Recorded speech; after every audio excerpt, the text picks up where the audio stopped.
ಕೊಂಡು ಅಂಗಡಿಗಳನ್ನು ಹಾಕ್ಕೊಂಡು ವ್ಯಾಪಾರ ಮಾಡ್ತಾ ಇದ್ದಂತಹ ಬೀದಿ ಬದಿ ವ್ಯಾಪಾರಿಗಳನ್ನು ಈಗಾಗಲೇ GBA ಅಧಿಕಾರಿಗಳು ಎಲ್ಲರನ್ನೂ ಕೂಡ ಏನು ಅಲ್ಲಿಂದ ಖಾಲಿ ಮಾಡಿಸುವಂತಹ ಕೆಲಸವನ್ನು ಮಾಡ್ತಾ ಇದ್ದಾರೆ, ತೆರವು ಕಾರ್ಯಾಚರಣೆಯನ್ನು ಮಾಡ್ತಾ ಇದ್ದಾರೆ.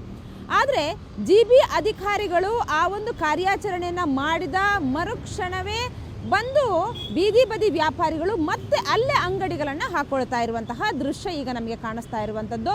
JC ನಗರದ ಮುನಿರೆಡ್ಡಿ ಪಾಳ್ಯದಲ್ಲಿ ನಾವಿದ್ದೀವಿ. ಇಲ್ಲಿ ರಸ್ತೆ ತುಂಬ ಅಂದರೆ ಫುಟ್ಪಾತ್ ತುಂಬ ಅಂಗಡಿಗಳನ್ನು ಹಾಕೊಳ್ಳಲಾಗಿದೆ.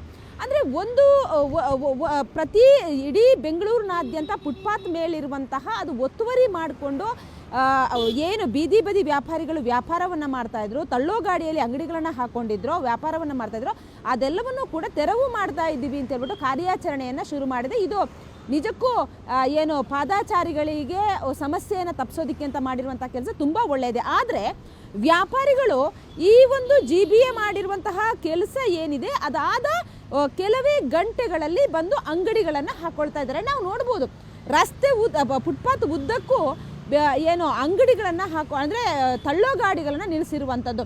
ಒಂದು ಕಡೆ GBA ಹೇಳುತ್ತೆ ತಳ್ಳೋ ಗಾಡಿಗಳನ್ನು ವ್ಯಾಪಾರ ಮಾಡಿ, ಆದರೆ ನೀವು ಸಂಜೆ ಹೋಗುವಾಗ ಆ ಗಾಡಿಗಳನ್ನು ನೀವು ತೊಗೊಂಡು ಹೋಗಬೇಕು, ನಿಲ್ಲಿಸೋ ಹಾಗಿಲ್ಲ ಅಂತ. ಆದರೆ ಈ ಮುನಿರೆಡ್ಡಿ ಪಾಳ್ಯದಲ್ಲಿರುವಂತಹ ಫುಟ್ಪಾತ್ ಮೇಲೆ ನಾವು ನೋಡಬಹುದು ಯಾವ ರೀತಿ ತಳ್ಳೋ ಗಾಡಿಗಳನ್ನು ನಿಲ್ಲಿಸಿದ್ದಾರೆ ಅಂತೇಳಿ. ಇಡೀ ಫುಟ್ಪಾತ್ ತುಂಬ ಬರೀ ತಳ್ಳೋ ಗಾಡಿಗಳೇ ಇರುವಂಥದ್ದು. ಅಂದರೆ ಅದನ್ನು ಪ್ಯಾಕ್ ಮಾಡಲಾಗಿದೆ. ತಳ್ಳೋ ಗಾಡಿಗಳಿರುವಂತಹ ಏನು ಇದೇನಿದೆ ಅವೆಲ್ಲವನ್ನು ಕೂಡ ಪ್ಯಾಕ್ ಮಾಡಲಾಗಿದೆ. ಆದರೆ ಇಡೀ ಫುಟ್ಪಾತ್ ತುಂಬ ಇದೇ ಗಾಡಿಗಳಿರುವಂಥದ್ದು. ಹಾಗಾಗಿ ನಿಜಕ್ಕೂ ಇದರಿಂದ ಫುಟ್ಪಾತ್ ಮೇಲೆ ಓಡಾಡುವಂತಹ ಪಾದಾಚಾರಿಗಳಿಗೆ ಭಾರಿ ಸಮಸ್ಯೆ ಆಗ್ತಾ ಇದೆ. ಇನ್ನೊಂದು ಕಡೆ ಏನು ಕಾರ್ಗಳನ್ನು ಪಾರ್ಕ್ ಮಾಡಿರುವಂಥದ್ದು. ಹಾಗಾಗಿ ಎರಡೂ ಕಡೆಗಳಲ್ಲೂ ಕೂಡ ಇದು ಪಾದಾಚಾರಿಗಳಿಗೆ ನಡೆಯೋದಕ್ಕೆ ಆಗದೇ ಇರುವಂತಹ ಪರಿಸ್ಥಿತಿ ಈ ಏನು ಮುನಿರೆಡ್ಡಿ ಪಾಳ್ಯದಲ್ಲಿ.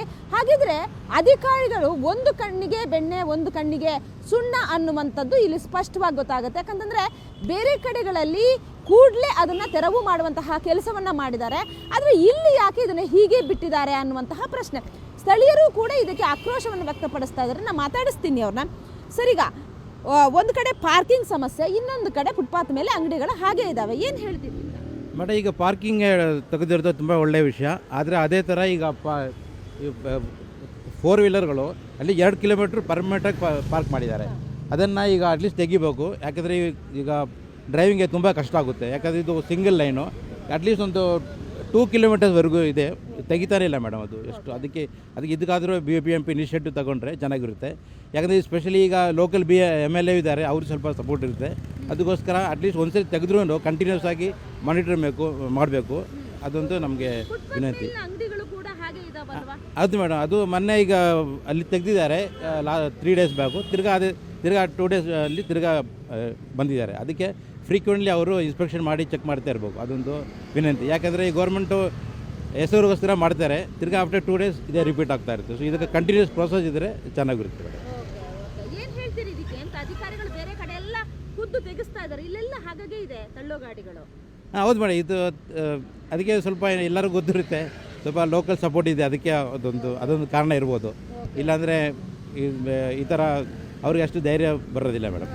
ಇದು ಸ್ಥಳೀಯರ ಮಾತು. ಅಂದರೆ ಬೀದಿ ಬದಿ ವ್ಯಾಪಾರಿಗಳು ತಳ್ಳೋ ಗಾಡಿಗಳನ್ನ ಅಲ್ಲಲ್ಲೇ ಬಿಟ್ಟು ಹೋಗಿದ್ದಾರೆ. ಇದರಿಂದ ಪಾದಾಚಾರಿಗಳಿಗಂತೂ ಭಾರಿ ಸಮಸ್ಯೆ ಆಗುತ್ತೆ. ಒಂದು ಕಡೆ ಪಾರ್ಕಿಂಗ್ ಇರ್ಬೋದು, ಇನ್ನೊಂದು ಕಡೆ ತಳ್ಳೋ ಗಾಡಿಗಳು, ಎಲ್ಲದರಿಂದಲೂ ಕೂಡ ಓಡಾಡುವಂಥ ಜನರಿಗೆ ಭಾರಿ ಸಮಸ್ಯೆ ಆಗುತ್ತೆ. ಹಾಗಾಗಿ ಅಧಿಕಾರಿಗಳು, GBA ಅಧಿಕಾರಿಗಳು, ಸಚಿವರು ಕೂಡ ಇದ್ರ ಬಗ್ಗೆ ಗಮನ ಹರಿಸಬೇಕು. ಇದನ್ನು ಕೂಡಲೇ ಮತ್ತೆ ಇದನ್ನು ಖಾಲಿ ಮಾಡಿಸಬೇಕು ಅಂತ ಹೇಳ್ಬಿಟ್ಟು ಸ್ಥಳೀಯರು ಹೇಳ್ತಾ ಇದ್ದಾರೆ.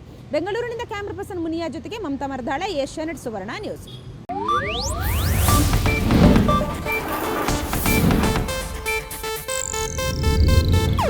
ಇದು ಏಷ್ಯಾನೆಟ್ ನ್ಯೂಸ್ ನೆಟ್ವರ್ಕ್ ಪ್ರಸ್ತುತಿ.